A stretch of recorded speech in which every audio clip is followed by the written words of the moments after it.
नमस्कार मित्रांनो. तर आज आपल्या मार्केटमध्ये एक विशेष दिवस होता.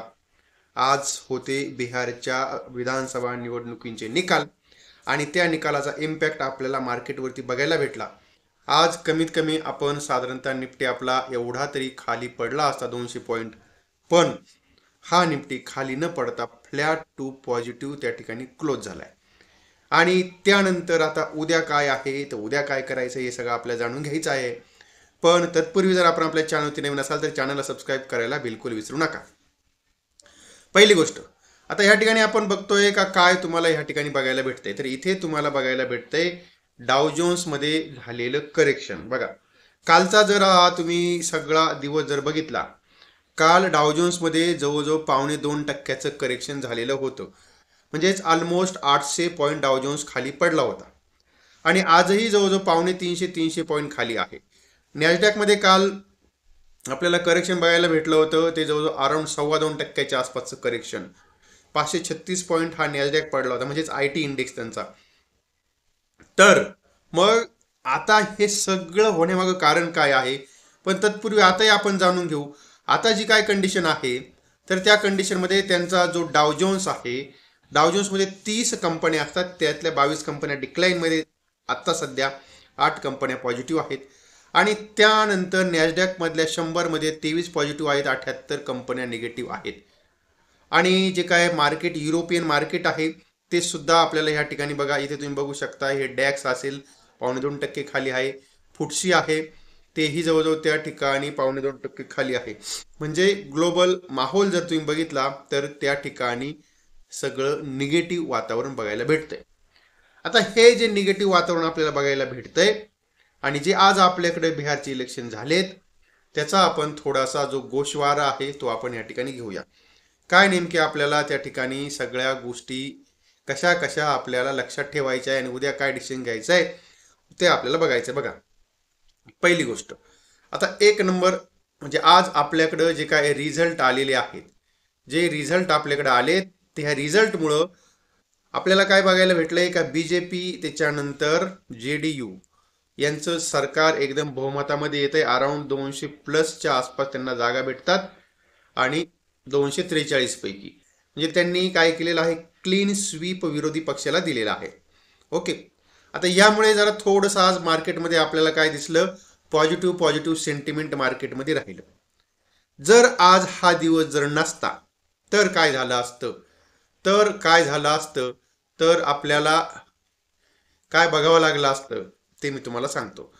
जर आज हा दिवस जर नसता तर आता जो आपला निफ्टी आपल्याला दिसतोय अराउंड 22,900च्या आसपास, हाच निफ्टी आपला असता 22,600च्या आसपास. याचं कारण कारण बघतोय आपण का ग्लोबल मार्केट, सगळ्या ग्लोबल माहोलमध्ये करेक्शन आहे. कालही डाव जोन्स खाली होता, आजही डाव जोन्स खाली आहे.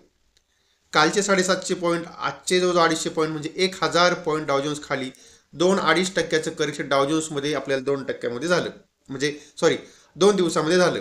तर 2 दिवसामध्ये डावजोन्स जर खाली येतोय तर आपला निफ्टी हा साधारणतः 500 पॉईंट खाली यायला पाहिजे होता 2 दिवसामध्ये, पण तो नाही आला. याला कारण हे बिहार इलेक्शनमुळे जरा सेंटिमेंट, आपण असं म्हणूया थोडं गडबड झालं होतं का, मोदीचा करिश्मा कमी होतो का काय, तर ते सेंटिमेंट कुठेतरी थोडंसं बरकरार राहिलेलं आहे. पण मग आता आपल्यासाठी उद्या महत्त्वाचं काय आहे ते आपल्याला जाणून घ्यायचं आहे. आणि मग आता त्याकरता आपल्याला आपला निफ्टीचा चार्ट आपण जाणून घेऊ, पण त्यापूर्वी थोडासा आपला FIDIचा डाटा आहे, तो डाटा आपल्याला काय सांगतो ते पण आपण या ठिकाणी जाणून घेतलं पाहिजे. आणि आज हे करेक्शन जे तुम्हाला दिसतंय, ते फक्त करेक्शन आपल्याला याच्यामध्ये दिसत नाही, तर कमोडिटीमध्ये सुद्धा करेक्शन आहे. बघा, नॅचरल गॅसमध्ये करेक्शन 2.5%चं करेक्शन या ठिकाणी नॅचरल गॅसमध्ये आहे. परत 2%चं करेक्शन सोन्यामध्ये आहे. चांदीमध्ये 2.25%चं करेक्शन आहे. कॉपरमध्ये त्या ठिकाणी अर्धा जवळ 1%चं करेक्शन आहे. म्हणजे सोनं, चांदी वगैरे वगैरे सगळ्या, फक्त आपला क्रूड ऑइल जर सोडलं तर आपल्याला सगळ्याच कमोडिटीमध्ये आज करेक्शन बघायला भेटतंय. आणि हे करेक्शन जे बघायला भेटतंय, हे करेक्शन बघायला भेटतंय त्याचं एक सगळ्यात महत्त्वाचं कारण काय आहे, ते कारण जरा मी तुमच्याबरोबर शेअर करतो. ते कारण असे बघा, तर त्याचं झालं काय, आपल्या सगळ्यांना माहिती आहे US मध्ये फेड आहे, जशी आपल्याकडे RBI आहे. RBIच्या कमिटीमध्ये माझ्या माहितीप्रमाणे 5 ते 6 मेंबर आहेत आणि त्यातले गव्हर्नर वगैरे सगळे धरून, तसेच फेडमध्ये पण मेंबर आहेत. त्यातल्या फेडच्या एका मेंबरनी काल असं सांगितलं, फेड हा जे आपल्याला डिसेंबरमध्ये व्याजदर कमी करण्याची शक्यता होती किंवा करणार होते, फेड डिसेंबरमध्ये व्याजदर कमी करणार नाही. फेड काय करणार आहे, डिसेंबरमध्ये व्याजदर कमी करणार नाही किंवा शक्यता नाही कमी करण्याची. ह्या एकामुळे काय झालं का, जेवढा त्यांचा IT मध्ये जो फोमो आला होता, AI कंपन्यांचा जो फोमो तयार झाला होता, त्यामध्ये करेक्शन बघायला भेटलं. आणि त्याचा परिणाम असा झाला का काल आणि आज अमेरिकन मार्केट 2 दिवसामध्ये 1000 पॉईंट पडलं. डाव जोन्स 1000 पॉईंट पडला. नॅसडॅकही जवळजवळ 1000 पॉईंटच्या आसपास पडला 2 दिवसामध्ये. म्हणजे हे हा जो काही डिसिजन आहे फेडचा, हा डिसिजन जर समजा फेडने व्याजदर कमी नाही केले तर काय होऊ शकतं. आता कसं असतं, ते अमेरिकेमध्ये भरपूर डाटा येतात आणि तिथले लोक प्रत्येक डाट्याला महत्त्व देतात आणि त्यामुळे आता हे काय करेक्शन नाही, मेजरली न्यूजचा इम्पॅक्ट आहे, पण त्याचं सगळ्यांना भोगावं लागतं. ओके. आणि मग आता आपण जाणून घेऊया आपल्या निफ्टीचं. निफ्टीमध्ये आपण बघूया काय दिसतंय आपल्याला ह्या ठिकाणी. तर आज आपल्याला दिवसभर काय बघायला भेटलं, कन्सोलिडेशन. आज दिवसभर कन्सोलिडेशन बघायला भेटलं आणि शेवटी 3 वाजल्यानंतर म्हणजेच सगळ्यांच्या इंट्राडे पोझिशन वगैरे सगळ्या क्लिअर होतात आणि त्यानंतर निफ्टीमध्ये 100 पॉईंटची रॅली बघायला भेटली. बँक निफ्टीमध्ये जवळजवळ त्या ठिकाणी आपल्याला 300 पॉईंटची रॅली बघायला भेटली. कधी? 3च्या नंतर. म्हणजे जेणेकरून रिटेलर काही करू शकणार नाही, कारण सगळ्या इंट्राडे पोझिशन वगैरे 3च्या नंतर कोण ट्रेड करतं, नाही करत कोणी ट्रेड.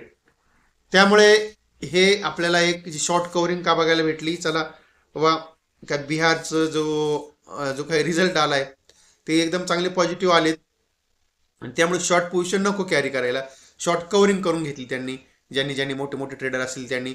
त्यामुळे हा आपल्याला शेवटी एक पुलबॅक बघायला भेटला. पण आता कालची जी काय आपली रेंज होती, ती रेंजमध्ये मी तुम्हाला काल बोललेलो होतो बघा. काल आपल्या सर्वांबरोबर मी शेअर केलं होतं. काय शेअर केलं होतं? खरेदी करण्याचा झोन. आपल्याला खरेदी करण्यासाठी जो झोन होता, मी बोललो होतो काल 25,800 किंवा जर आपण 25,920च्या वरती जर गेलो तर. पण सकाळी आपण मॉर्निंगला गेलो नाही, 25,800च्या आसपास तळ्यात मळ्यात दिवसभर खेळत राहिला तो आणि शेवटी त्यांनी आपलं हे टार्गेट ह्या ठिकाणी निफ्टीनं पूर्ण केले. आता उद्यासाठी काय आपले लेवल असणार आहेत, तर उद्यासाठी काय अशी काय वेगळे काही लेवल नाही आहेत. पण आता उद्यासाठी आपल्याला जरा थोडंसं सावध राहावं लागेल. कारण जर आज आपण बघितलं तर आज आपल्याला जो काय सहारा भेटला, तो सहारा आपल्याला भेटला. आता बघा तुम्ही या ठिकाणी सुपर ट्रेंडवरती पण जर बघितला तर इथे या ठिकाणी आपला निगेटिव्ह सुपर ट्रेंड इथे संपला आणि इथे पॉझिटिव्ह चालू झाला आणि त्यानंतर इमिजिएटली लगेच क्रॉस केल्या लगेच आपल्याला त्या ठिकाणी 100 पॉईंटची रॅली बघायला भेटली. मग उद्यासाठी आपला जो खरेदीचा जो झोन आहे तो थोडा खाली येणार आहे बघा. जो आजचा लो होता तो किती होता? अराउंड 25,740च्या आसपास. आपल्याला उद्या ह्या लेवलच्या आसपास आला तर निफ्टीमध्ये आपल्याला बाय करायचं आहे. टार्गेट आपलं परत असणार आहे 25,900च्या आसपासचं टार्गेट. 26,000 सहजासहजी क्रॉस होणार नाहीये. आणि आणखीन महत्वाचं, उद्या आपल्याकडं आहे, सॉरी आता उद्या नाही, हे सोमवारचं मी सांगतोय, कारण आज शुक्रवार होता, सोमवारची कंडिशन आपल्याला आहे. सोमवारी आपल्याला 25,740च्या आसपास जर भेटला तर बाय करायचं आहे. 25,900च्या आसपास आपला प्रॉफिट बुकिंग. परत त्यामध्ये शनिवार रविवारी काय होईल ते काही सांगू शकत नाही आपण, त्यामध्ये काय न्यूज येतील त्यावरती सुद्धा बऱ्याचशा गोष्टी डिपेंड असतील. पण 25,900 हा आपल्यासाठी एक असणारे झोन रेजिस्टन्सचा सोमवारच्यासाठी. कारण असं वाटतंय साहजिक थोडंफार गॅप डाऊन ओपन होऊ शकतं मार्केट. पण जर समजा डाव जोन्समध्ये रिकव्हरी जर झाली तर, कारण त्यांचं काय खरं नाही, ते सगळं उलटफेर करतात. तेव्हा एक लक्षात ठेवा, जर आपण ह्या 25,900च्या वरती जर ओपनिंग झाली तर बाय करा आणि किंवा 25,740ची वाट बघा. मधला झोन हा कन्सोलिडेशनचा झोन आहे. आपले पेशन्स बघेल आणि आपल्याला पॅनिक करेल. तेव्हा आपल्याला ही गोष्ट मग लक्षात ठेवायची निफ्टीमध्ये का बाय झोन जो आपला आहे तो अराउंड 25,740च्या आसपास आहे. ओके. थोडंसं आता आपण बघूया गिफ्ट निफ्टी आपला काय चालू आहे. तर गिफ्ट निफ्टीमध्ये आपण बघतोय का या ठिकाणी अराउंड आपल्याला 40 पॉईंटच्या आसपासचं करेक्शन दिसतंय. तर म्हणजे 40 पॉईंटचं करेक्शन आहे, म्हणजेच जो काही माहोल सगळा ग्लोबल माहोल निगेटिव्ह झालेला आहे. कारण आज आपण बघतोय बघा, या ठिकाणी तुम्ही जर बघितले मार्केट हे सगळे इंडेक्स जर बघितले तर तुम्हाला या ठिकाणी बघा काय काय दिसतंय. हा डाऊ फ्युचर आता सध्या 286 पॉईंट मायनस आहे.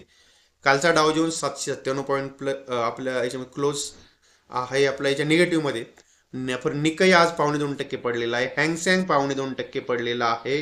हे डॅक्स कॅक्स वगैरे आहे ते सगळे मार्केट पडलेत.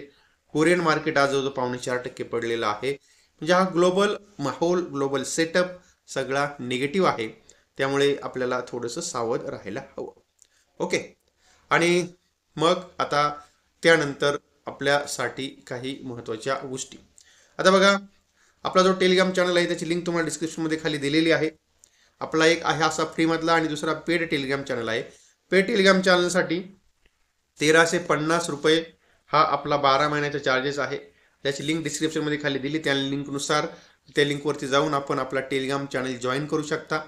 आणि तो टेलिग्राम चॅनल आपण जॉईन केल्यानंतर तुम्हाला त्या ठिकाणी जे काही आपले स्विंग ट्रेड असतात ते सगळे स्विंग ट्रेड मी तुमच्याबरोबर शेअर करत असतो. आणि आणखी दुसरं आहे आपल्या यूट्यूब चॅनलची मेंबरशिप. ह्या यूट्यूब चॅनलच्या मेंबरशिपमध्ये तुम्हाला त्या ठिकाणी जे काही स्विंग ट्रेड असतात ते कुठले ट्रेडमध्ये ब्रेकआउट वगैरे आपल्याला कुठल्या चांगल्या स्टॉकमध्ये ब्रेकआउट आलेला आहे त्या संदर्भातले सगळे व्हिडिओज आपण त्या ठिकाणी शेअर करत असतो. तेव्हा आपण आपल्या यूट्यूब चॅनलची मेंबरशिप घेऊ शकता किंवा आपल्या टेलिग्राम चॅनलची मेंबरशिप घेऊ शकता. आता यूट्यूब चॅनलची मेंबरशिप घेण्यासाठी पहिल्यांदा चॅनल सबस्क्राईब करायचं आहे. त्यानंतर तुम्हाला त्या ठिकाणी आपलं जॉईन नावाचं बटन येतं, ते बटन क्लिक करायचं. ते बटन क्लिक केल्यानंतर तुम्हाला त्या ठिकाणी आपल्याला पे करायचे 119 रुपये जर पे केले तर तुम्हाला फक्त त्या ठिकाणी काही व्हिडिओज मिळतील. आणि 299 रुपयाचा जर प्लॅन घेतला तर तुम्हाला व्हिडिओ पण मिळतील आणि टेलिग्राम चॅनलची लिंकसुद्धा मिळेल. ओके. आणि तेव्हा आता इथे आपण थांबूया. अर्थातच हा जो काही सगळा व्हिडिओ होता तो सगळा व्हिडिओ आपल्यासाठी एज्युकेशनल पर्पज म्हणून बनवला होता. आणि या व्हिडिओमध्ये मी कुठल्याही प्रकारे खरेदीचा किंवा विक्रीचा सल्ला दिला नाही. आपण याची कृपया नोंद घ्या.